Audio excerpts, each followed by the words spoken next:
Buenas tardes, nosotros somos el equipo de exportación de mezcal a Corea del Sur. Nuestro equipo está conformado por María Estefanía Hernández Ramírez, Sánchez Olmos Mariana, Vargas Hernández Oliva, Valerio Celot Anayeli y por último Supa Ortiz Guadalupe. Para entrar en contexto qué es el mezcal, vamos a describir el producto, que el término mezcal proviene del náhuatl mexicali, que es conocido como maguey cocido, y oficialmente nació cuando los españoles trajeron el proceso de conjunto de destilado a América, junto con las fiestas, ceremonias y la medicina. El mezcal se define como una bebida de alcohol etílico sin desnaturalizar, con grado alcohólico de un volumen de aproximadamente 40% de volumen, que es perteneciente a la familia de aguardiente, licores y demás bebidas espirituosas. Nuestras características del producto es un agave que se llama Angustophilia Jai, que es maguey espadín, el cual se elabora con mezcal legítimo. También es un mezcal joven y optamos por esta opción ya que es un mezcal que no necesita ser añejado, que es obtenido mediante el proceso de elaboración ya mencionado, que pudiendo ser abocado. El proceso abocado es cuando se le da un cierto sabor, además del que ya tiene, como por ejemplo agregarle frutas, semillas, otro tipo de saborizantes. También es tipo 1, que es mezcal 100% agave, que es aquel que proviene de los musgos que únicamente son exclusivos de Oaxaca.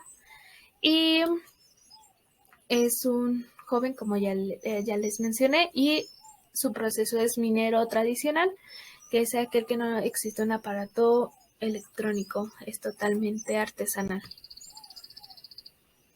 Su proceso de elaboración consiste en la selección de plantas maduras.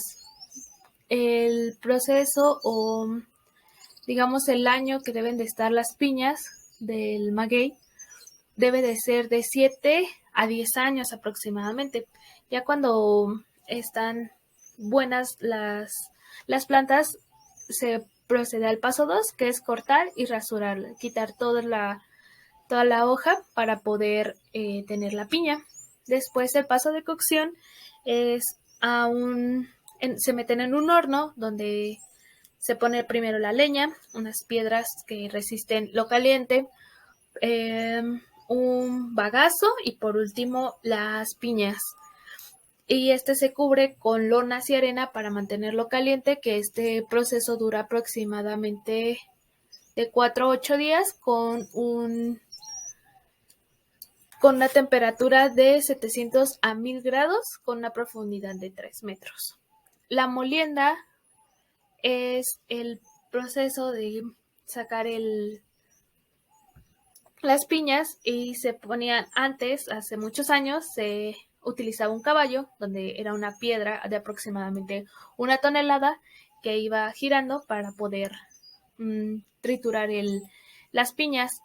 Ahora se utiliza un molino pequeño donde se van cortando en pequeñas partes para que vaya saliendo. Lo que tardaba un caballo en mediodía, ahora con el molino es aproximadamente 15 minutos. El proceso de fermentación son tinas hechas de pino se agregan las piñas y con esas piñas se agrega agua, que ya, básicamente la piña ya está completamente deshecha y empieza el proceso de descomposición de azúcares que se obtiene para conocer su estado. Una vez ya haya transcurrido el tiempo necesario, que son aproximadamente 4 horas, dependiendo, también depende que se va tomando muestras para saber cómo va el proceso de fermentación. Y por último pasamos al proceso de destilación, que en este se coloca la mezcla que se obtuvo de la fermentación en una olla grande de cobre con una campana de cobre en la parte de arriba para poder calentarlo dentro del horno y que empiece a condensar el alcohol. Y ese sería todo el proceso y ya empieza el proceso de embalaje y empaque. Bueno, el siguiente punto es el marcado y el etiquetado. Nosotros nos regimos por la NOM 070 de 1994, que primero debe de tener la denominación genérica y específica del producto, nombre nombre de la marca, logotipos y el contenido neto, que son 750 mililitros, y su grado alcohólico real, que en este caso es de 20 grados, el domicilio del establecimiento, que es en Oaxaca, la leyenda hecho en México para el comercio,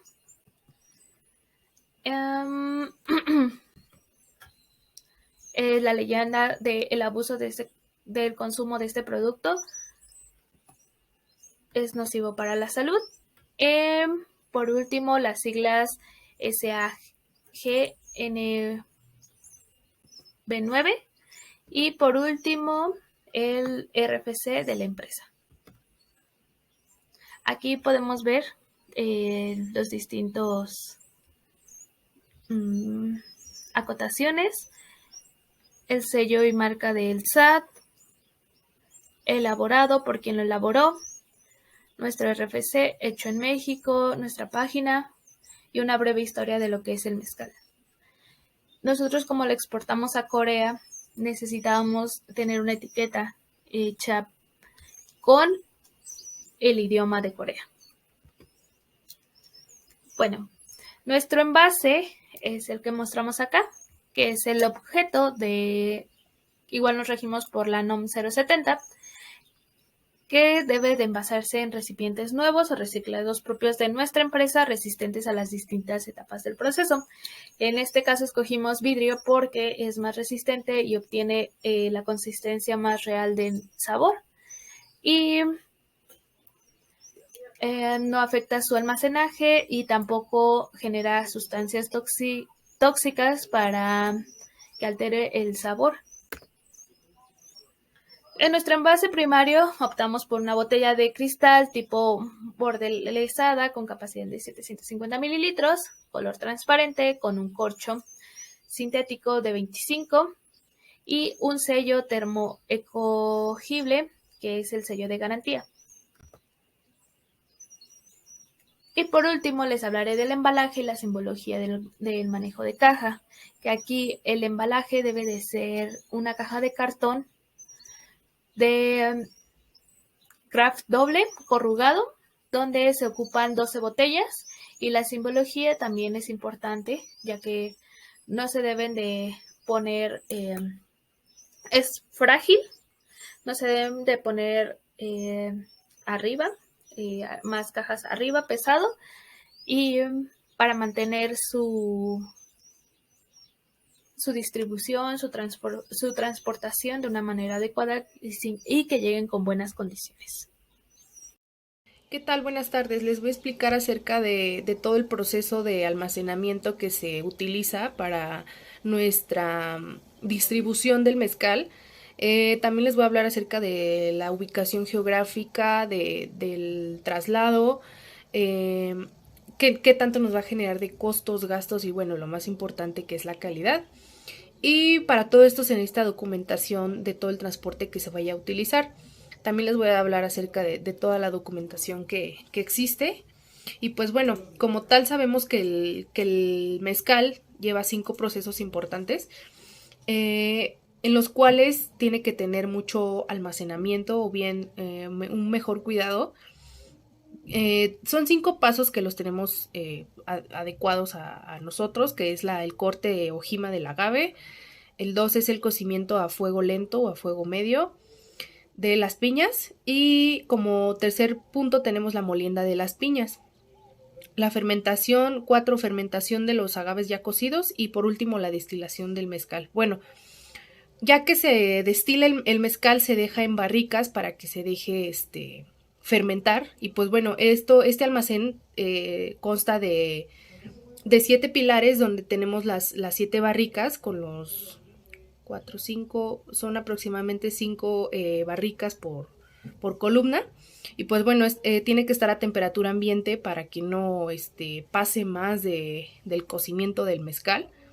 Pues bueno, todo este almacenamiento se tiene que tener en cuenta el costo de almacenamiento, que en este caso, como toda la producción va a salir, prácticamente no tenemos ni algún stock para que esto nos detenga más dinero. Bueno, les voy a hablar también acerca de la ubicación geográfica de este original mezcal. Eh, es la especie más cultivada de Oaxaca, que bueno, que de todo el estado de Oaxaca varios estados la conllevan. Y pues bueno, todo esto es gracias a Adrian Hardwick Howard.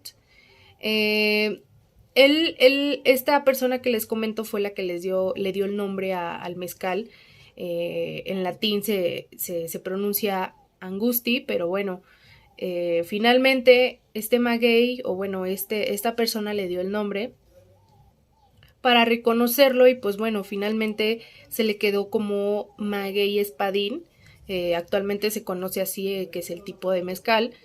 Y pues bueno, este mezcal, como les comentaba, se da mucho en Oaxaca. Y bueno, su distribución como tal, la costeamos a un menor tiempo y costo que bueno, va a partir de Oaxaca, de la originalidad del mezcal, hacia Salina Cruz. Esto nos da un tiempo de 279 kilómetros. Es una ruta muy corta. Va a trasladar un camión de carga, un autotransporte hacia Salina Cruz.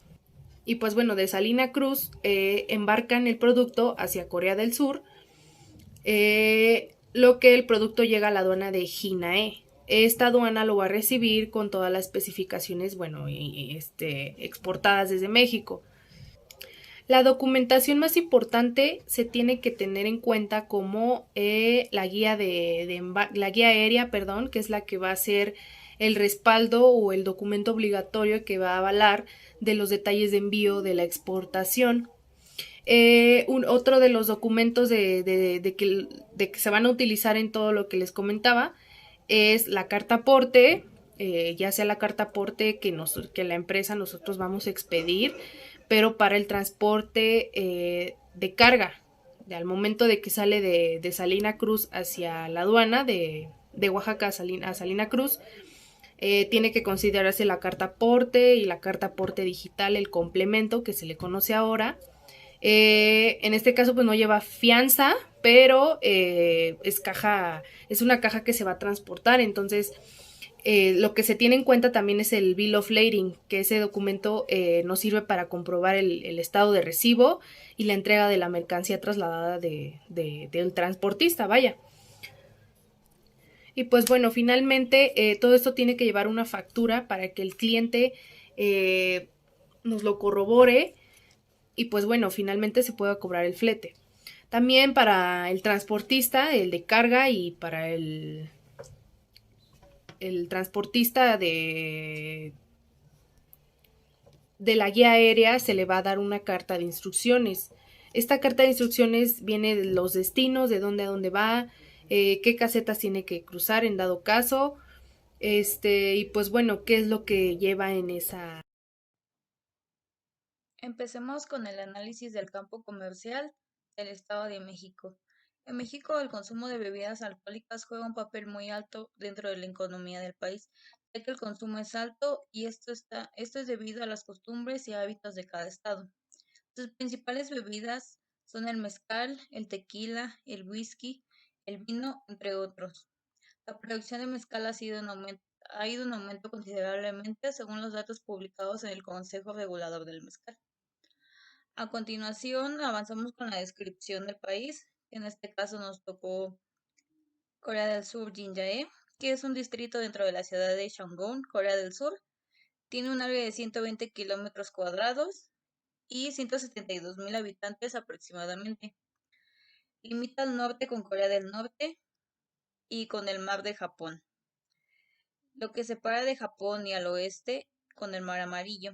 El territorio surcoreano abarca la mitad de la península de Corea y unos 1.100 kilómetros de longitud y varias islas del Mar Amarillo. Corea del Sur cuenta con una población muy alta de habitantes, cerca del 90% son habitantes urbanos y el 20% son de la capital, que es Seúl, aproximadamente 10 millones. Mientras que en el área metropolitana de esta ciudad presenta 22.050 millones de consumidores, que son los residentes de la provincia, y el crecimiento económico que tuvo el país los años 20, durante 20 años, de 1970 a 1990, influyó con la migración de miles de familias del campo hacia la ciudad. El consumo de alcohol en Corea del Sur se descifra del siguiente modo. Las empresas son las representantes en el mercado. Cada uno ha desempeñado distintas estrategias de mercadeo que han impulsado nuevas tendencias de consumo, en donde se destaca el consumo de bebidas con menor grado de alcohol. Y su objetivo principal es atender el mercado femenino, factor que ha impulsado un crecimiento del sector en los últimos años. En este sentido, incluso el soju, que es la bebida alcohólica más popular de Corea, también está disponible en un formato bajo en alcohol, con adición de extractos de frutos, el cual tiene un número importante de consumidores que prefieren las bebidas ligeras como la cerveza, vino espumoso, licores y el soju de frutas. Por otro lado, el mercado ha comenzado a ofrecer presentaciones más pequeñas y nuevos productos que tienen como objetivo el segmento de consumidores entre los 19 y 25 años de edad. Se dice que los surcoreanos son los que más consumen alcohol, con un 13.7 copas de licor consumidas a la semana. Incluso superan a los de otros países que beben aproximadamente 6.3 tragos en el mismo lapso de tiempo. Con base a su economía, es una de las 10 economías más importantes del mundo por el volumen del PIB. Su deuda pública en el 2019 fue de 621.74 millones de euros, con una deuda del 14.13% del PIB. Su deuda per cápita es de 12.11 euros aproximadamente por habitante, y la última tasa de variación anual del IPC publicada en Corea del Sur es de enero del 2022 y fue del 3.6%.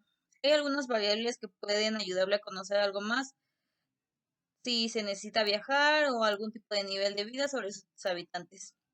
El PIB per cápita es un buen indicador del nivel de vida, y en el caso de Corea del Sur, en el 2020 fue del 27.745 euros, por lo que se encuentra en el puesto 31 de los 196 países con el PIB per cápita. En cuanto al Índice de Desarrollo Humano o IDH que elabora las Naciones Unidas para medir el progreso de un país y que en definitiva nos muestra el nivel de vida de los habitantes, indica que los surcoreanos tienen una buena calidad de vida. A continuación se nombrarán sus importaciones y exportaciones. Sus principales exportaciones son circuitos electrónicos, automóviles diseñados principalmente en el transporte de personas, aceites de petróleo, minerales voluminosos, transatlánticos, barcos, transbordadores, cargueros, barcos, partes y accesorios de vehículos automotores, exportando principalmente a China, Estados Unidos, Vietnam, Hong Kong y Japón.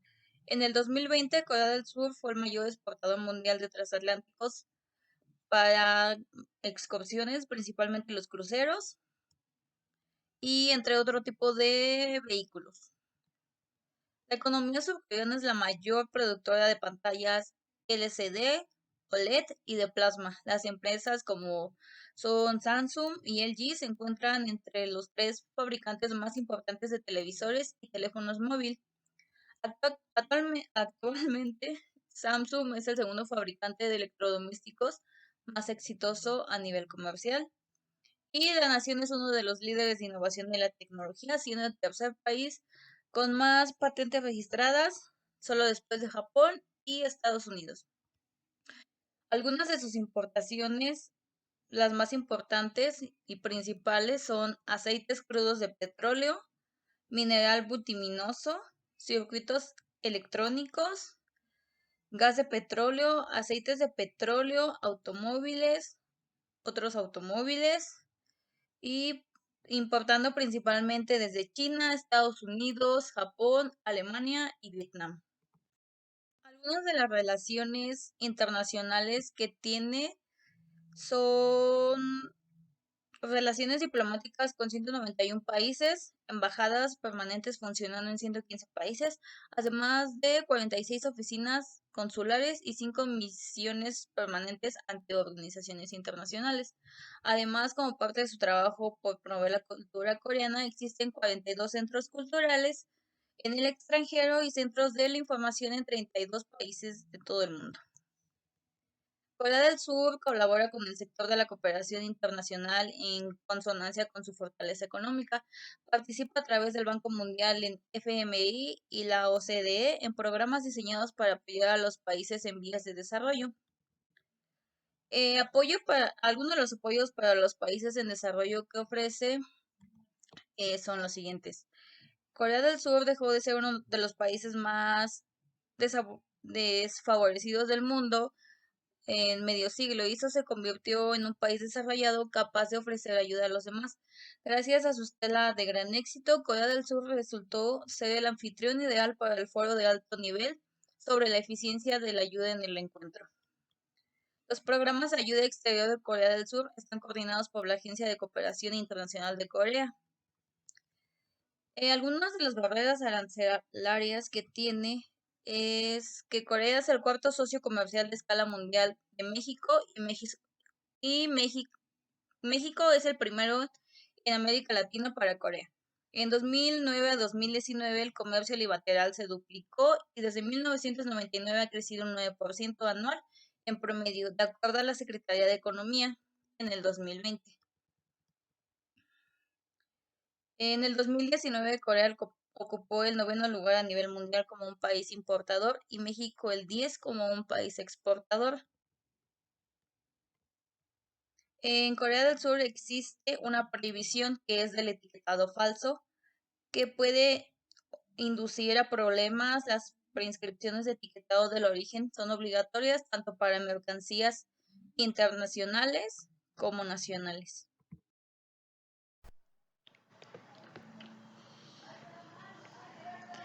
Dentro de los modos de transporte existen diferentes, como son el aéreo, marítimo, carretero, ferroviario, así como las vías navegables interiores. Estos medios tienen diferencias en infraestructura, capacidad de cargas y también por los diferentes regímenes internacionales, nacionales o incluso locales que se aplican a cada modo. Para la exportación del mezcal, primero vamos a utilizar el modo terrestre vía carretero, partiendo de Oaxaca, el cual este modo tiene las siguientes características. Ofrece un servicio puerta a puerta, complementariedad con otros modos, disponibilidad y libertad de horarios, adaptable a todo tipo de cargas, agilidad en carga y descarga. Una vez llegada la mercancía al puerto de Manzanillo, esta se transportará utilizando el modo marítimo. El transporte marítimo internacional es una manera de llevar las mercancías hasta clientes con destinos lejanos. Y una vez ya llegado al puerto de Corea del Sur, Jinjae, se opta por el modo transporte carretero. Dentro de seguros y cobertura, no existe una obligación de ninguna parte del comprador ni del vendedor de contratar un seguro. Sin embargo, por lo que le corresponde a este su deseo de contratarlo o no. Si el comprador así lo desea, el vendedor deberá proporcionarle todos los datos suficientes para que éste pueda realizar sin problemas la contratación del mismo. En la transmisión de riesgo, este lo transmite el vendedor al comprador al momento de que la mercancía es dispuesta a posición del comprador. La contratación de un seguro de transporte que pueda garantizar la entrega de la misma, en este caso de la mercancía o de las botellas de mezcal. En este caso solo se necesitará asegurar el transporte de la mercancía partiendo de la fábrica ubicada en Oaxaca, México, hasta el puerto de Manzanillo, Colima, de acuerdo al Incoterm seleccionado, que es el FOB. Este seguro por viaje a contratar puede ser de daños parciales o totales. El seguro a contratar puede cubrir aspectos como el robo de bulto por entero, extravío, mojadura, manchas, maniobras de carga y descarga, así como derrames.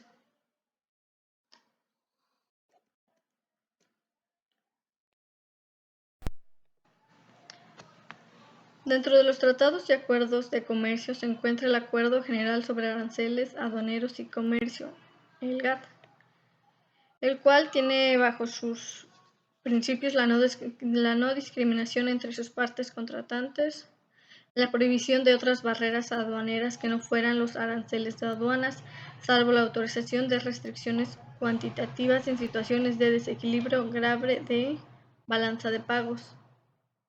La obligación de evitar prácticas comerciales desleales como el dumping, exportar a precios más bajos de los que los practicados en el mercado interno, o las sublevaciones, normas sanitarias de seguridad o estrictamente necesario.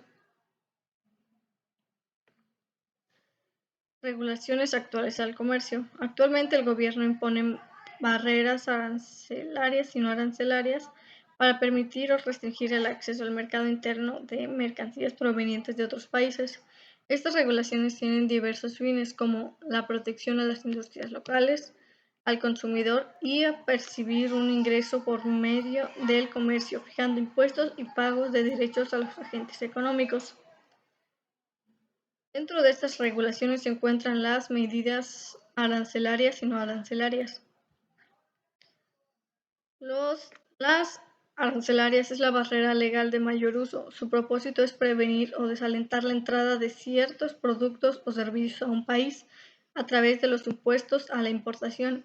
Cuanto mayor sea, más difícil será competir contra la producción local, que ya es el precio del bien aumenta, ya que el precio del bien aumenta. Y en las medidas no arancelarias son aquellas que obstruyen el ingreso de un bien en determinado país, imponiendo como requisito para permitir su acceso. Y vigila que el bien o servicio cumpla determinadas reglas o ciertas medidas, como pueden ser de política, distintas de los aranceles aduaneros ordinarios. Dentro de las importaciones pueden existir medidas técnicas y no técnicas. En técnicas pueden ser medidas sanitarias y fitosanitarias, obstáculos técnicos al comercio, inspección previa a la expedición y otras formalidades. Y medidas no técnicas, como medidas especiales de protección del comercio, licencias no automáticas, contingentes, prohibiciones y medidas de control de la cantidad establecida por motivos distintos.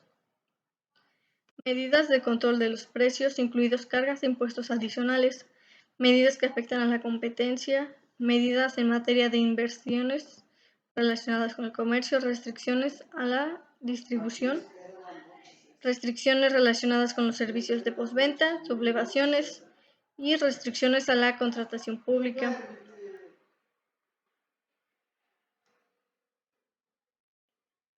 Y en aranceles, la Ley de los Impuestos Generales de Importación y de Exportación, la LIGI, son las siglas de Ley de los Impuestos Generales de Importación y Exportación y sirve para clasificar las mercancías, estableciendo una nomenclatura aceptable internacionalmente para propósitos aduaneros, estadísticos y de transporte, además de regular la entrada y salida al país.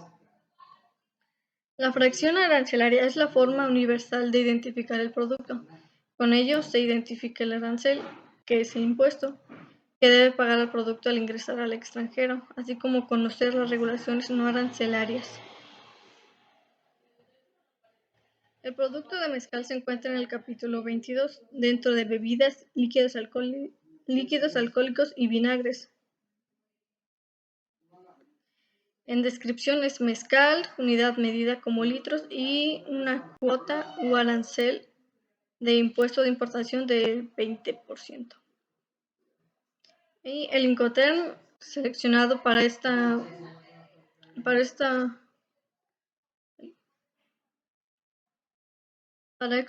exportación es el FOB. Bueno, los Incoterms son términos de 3 letras que reflejan las normas de aceptación voluntaria por las dos partes, del comprador y del vendedor, acerca de la vía de transporte, transmisión de riesgo de las mercancías, lugar de entrega de las mercancías y cobertura de costos. Estos Incoterms no regulan el medio de pago de la operación comercial. Una vez determinado el precio de compraventa, solo queda ponerse de acuerdo en la forma de pago.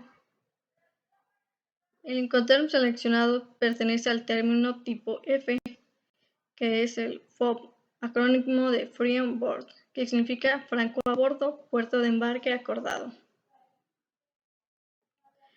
Para la exportación del producto de mezcal utilizaremos el Incoterm FOB, donde el vendedor deja la mercancía a bordo del buque en el puerto de embarque acordado. El vendedor solo contrata el flete local para hacer llegar las mercancías a la aduana marítima de salida. La transmisión del riesgo de las mercancías se produce cuando la mercancía ha sido cargada, estibada y trincada a bordo del barco. El vendedor debe hacerse cargo del despacho aduanero de exportación y pagar las maniobras de exportación hasta que la mercancía está a bordo del buque. En cambio, el comprador asume los costos del flete, descarga, trámites de importación, entrega en destino y seguro. No está el vendedor obligado a la contratación de algún tipo de seguro. Y como mencionamos, el lugar de entrega de la mercancía es entregado en aduana de salida a bordo del barco. Documentos comerciales y trámites a cargo del exportador son la factura comercial, lista de empaque, pedimento de exportación, pago de despacho aduanero, impuestos agente de aduana, maniobras de exportación, maniobras de carga del barco. Lugar de transmisión del riesgo. Este se produce cuando la mercancía está cargado, estibado y trincado en el barco para iniciar el trayecto de traslado al país de destino. Y el reparto de los costos logísticos. El exportador cubre todos los gastos hasta el muelle de carga en la aduana de salida de exportación. El importador cubre todos los gastos desde el muelle de carga en la aduana de salida de exportación. Dentro de las ventajas de utilizar este Incoterm FOB para el vendedor es que el vendedor tiene control sobre las mercancías hasta que son exportadas, asegurando la salida del país de las mercancías para efectos fiscales. Además, se obtiene una ventaja competitiva frente a su competencia, que no lo hace por desconocimiento de la gestión logística de exportaciones. Puede negociar transporte local y las formalidades aduaneras de exportación a precios más competitivos de los que ofertan a empresas extranjeras. Y una de las desventajas para el vendedor es que siempre existe un riesgo de llevar las mercancías de las instalaciones del vendedor a la aduana de salida. Las mercancías están expuestas al daño, hurto, deterioro, etc., que implica tener que contratar un seguro para este tramo de gestión logística, que va desde la planta productora hasta el muelle hasta la aduana de salida. Si existe desconocimiento del manejo de la carga de las mercancías en puerto de origen, se corre el riesgo de que se den demoras en el proceso y esto retrasa su salida.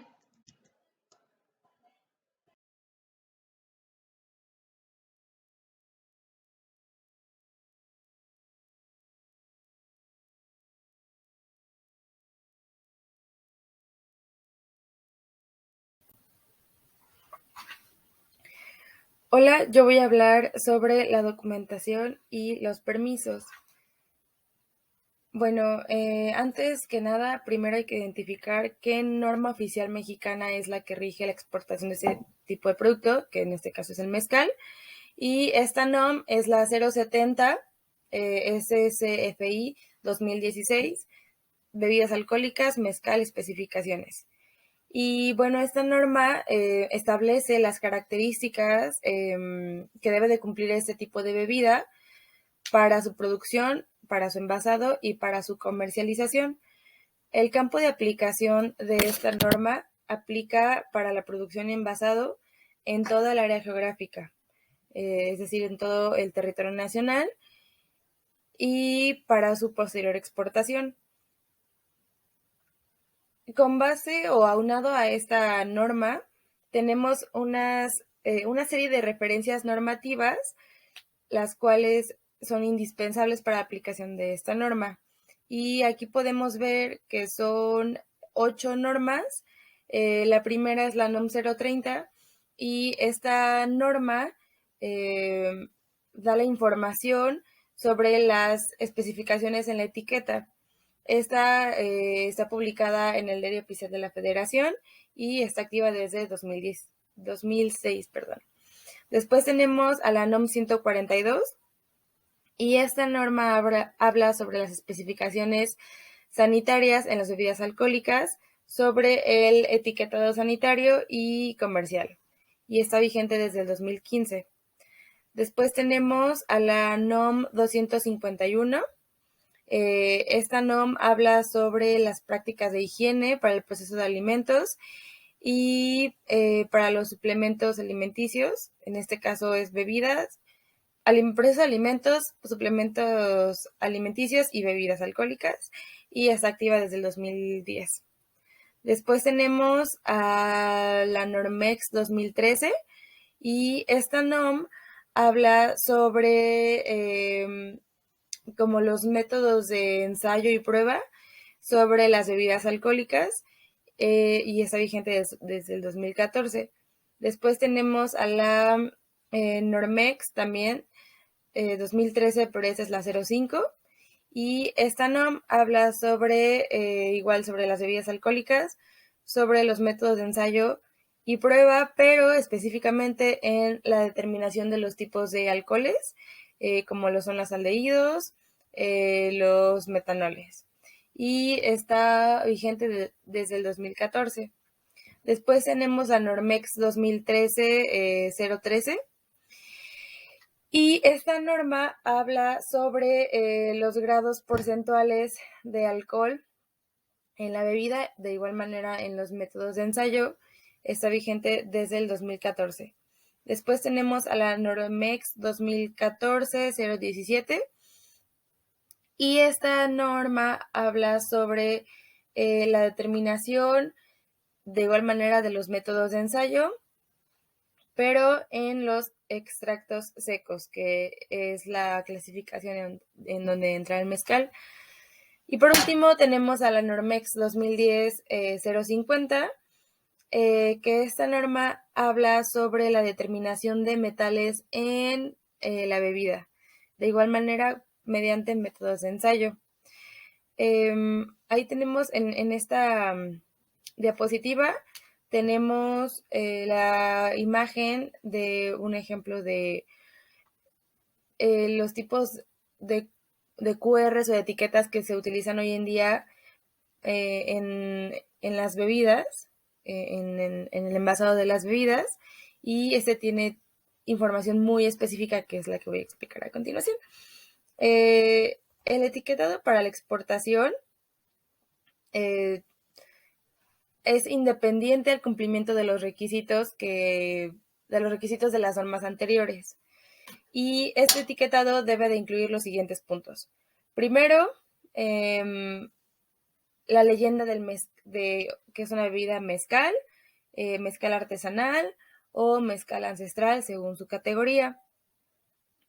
Aquí se debe de incorporar la marca registrada del producto. Después debe de venir la leyenda, es decir, del tipo de mezcal que es, si es añejado, si es joven, si es blanco, si es reposado, destilado, etc. Y de igual manera se debe de anexar la marca registrada. Es importante destacar que dependiendo del país al que se exporte, se debe de traducir al idioma objetivo. Entonces, en este caso, nosotros tradujimos nuestra etiqueta en coreano, pues porque se va a exportar a Corea del Sur. Después tenemos que dentro del mezcal hay una clasificación que es la de madurado en vidrio o añejo, y cuando es este tipo de producto se debe de especificar con años enteros y cumplidos la cantidad de tiempo que se añejó.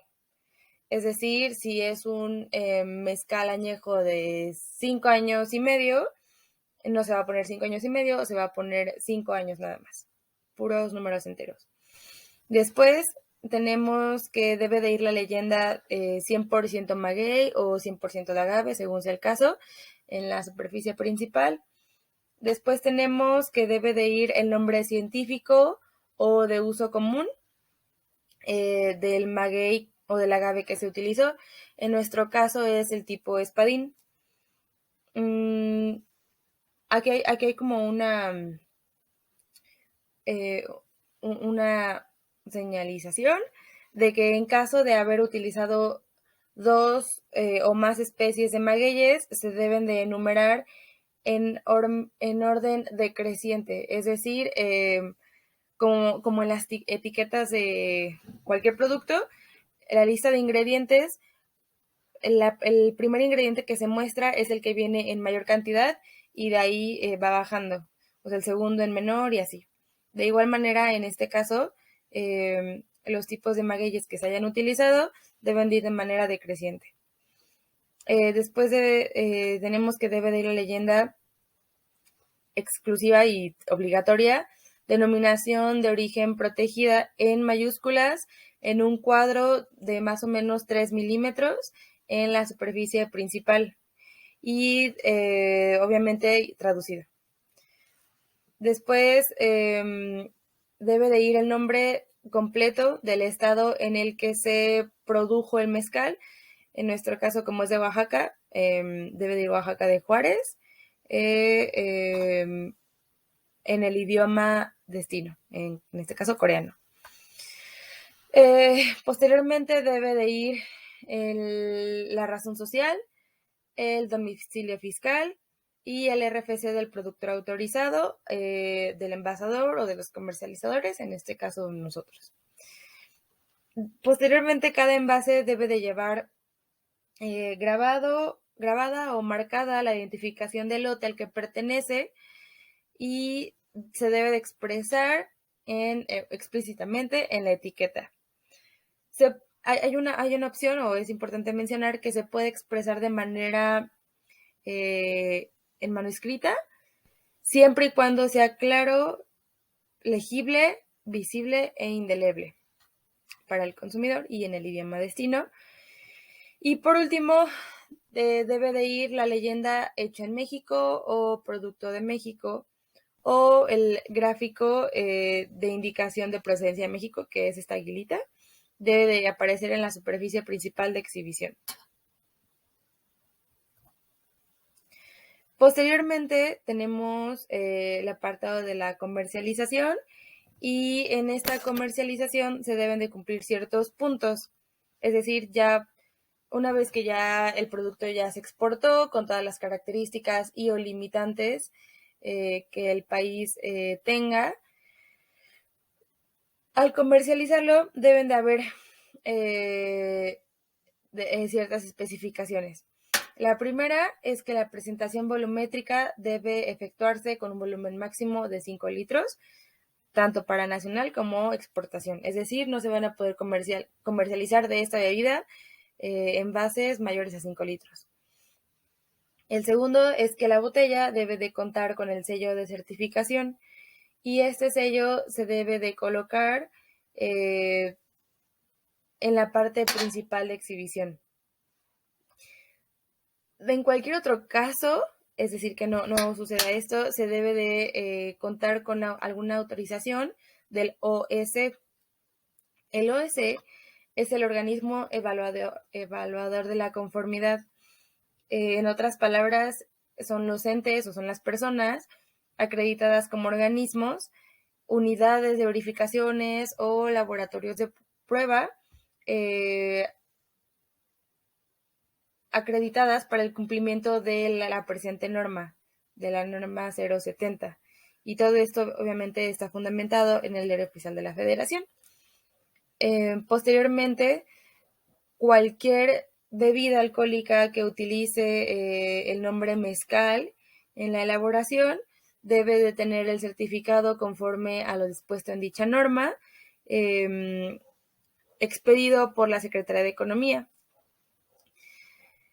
En cada una de estas operaciones se debe de contar con los certificados correspondientes y vigentes. Y aquí hay como una nota que hay que destacar, que todos estos criterios se deben de efectuar conforme en el artículo 80, fracción 3, de la Ley Federal sobre Metrología y Normalización, que también está publicada en el Diario Oficial de la Federación, en el artículo 91. Después tenemos un apartado que es la evaluación de la conformidad. Esta evaluación de la conformidad no es más que otro filtro de control de calidad y se lleva a cabo por la persona acreditada o el organismo, que es el OEC, y tiene las facultades de vigilar y verificar que todo esté en orden y que sea que satisfaga los lineamientos. Ahora, es importante destacar que este encargado de evaluar dichas normas debe de estar acreditado y vigente, siempre debe estar vigente. Y siempre debe de estar en términos de esta Ley Federal sobre Metrología y Normalización. En caso contrario, la evaluación no tendrá, no procederá o no tendrá valor. Y en este proceso, el OEC debe evaluar lo siguiente. Primero, que el mezcal cumpla con las especificaciones de la presente norma, como lo había comentado.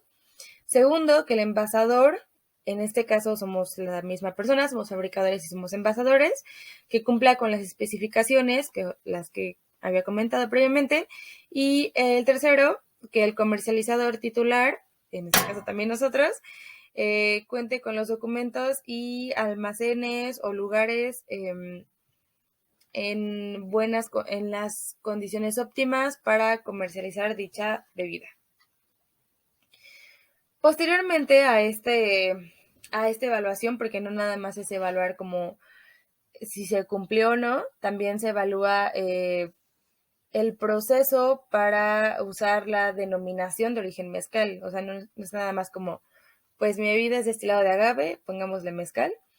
Tiene un proceso el cual acredita que en efecto es mezcal. Y bueno, esto parte de que cuando el envasador o el comercializador sean distintos al productor, que no es nuestro caso, se deben de suscribir o se deben de llevar a cabo convenios de responsabilidad ante el Instituto Mexicano de Propiedad Intelectual, en donde se otorga el hacer uso de un productor autorizado, que no sea ilegal o que no sea alcohol, pues sí, ilegal. Este productor autorizado debe de contratar al OEC para recibir la evaluación de conformidad.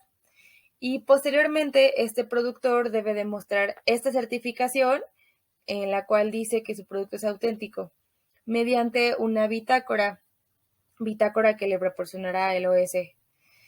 En esta bitácora se registrarán todos los equipos utilizados en el proceso, toda la maquinaria, todas las herramientas, la procedencia de la materia prima, el balance de los materiales, las condiciones de los materiales, los inventarios, los análisis de los laboratorios, tanto de materia prima como de producción, el producto final, y todas las operaciones involucradas desde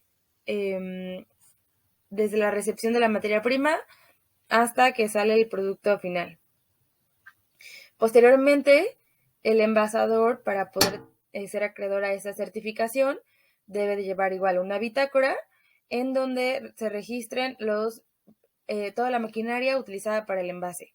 O sea, primero fue toda la maquinaria y todo el proceso y todas las herramientas utilizadas para la producción, y posteriormente deben de ser todas las herramientas, la materia prima utilizada para el envase. Y con el comercializador es la misma manera, debe de llevar una bitácora que le otorga la OEC y debe de llevar registro de todos de igual manera los inventarios, los almacenes, aquí entran los almacenes, los puntos de distribución, cruces de andén, todo lo que tenga que ver con la comercialización. Posteriormente, se va a llevar a cabo una última inspección llevada por el mismo organismo y esto se debe de llevar a cabo a través de sistemas aprobados, por la Dirección General de Normas. O sea, sí lo lleva un OS, pero aparte también lo lleva la Dirección General de Normas. Y aquí entramos al punto de concordancia con las normas internacionales. Es importante destacar que las NOMS no son siempre equivalentes a las normas internacionales. Y esto pasa o esto se presenta cuando no existen normas como equivalentes en el momento de la elaboración. Es decir, que no las actualizaciones no sean, no correspondan a los periodos en los que se llevó a cabo y posiblemente no sean equivalentes. Además de lo que ya he comentado, hay otros requisitos que los exportadores deben de tener. Además del registro de marca ante el Instituto Mexicano de la Propiedad Intelectual, ante el INPI, el RFC debe de llevar también un código de barras. Este código de barras será para la identificación del producto de manera más eficiente. Y obviamente una identificación única. Actualmente sí se usa el código de barras, pero por las TICs, o sea, por todo esto de la globalización, también ya se implementan los QR. Cualquiera de las dos sirve. También el exportador debe de tener un marbete. Estos marbetes son como pequeñas etiquetas que constituyen el distintivo fiscal, que representa un control. Y este control certifica o se asegura certifica que la bebida no excede los 5,000 mililitros, es decir, no excede los 5 litros. Y debe de ir siempre en la parte de exhibición principal. También el exportador, en este caso nosotros, debemos de contar con el registro al Padrón Sectorial de Exportadores y con los certificados fitosanitarios internacionales. Ambos documentos son indispensables para poder sacar el producto, para poder exportarlo. Y también debe de llevar un certificado de origen en el cual se manifiesta que los productos efectivamente son originarios del país y que pueden gozar de ciertos tratos preferenciales arancelarios si se da el caso. Es decir, si hay algún acuerdo, si hay algún tratado, puede gozar de dichos acuerdos siempre y cuando venga del país que tiene este acuerdo con el país destino.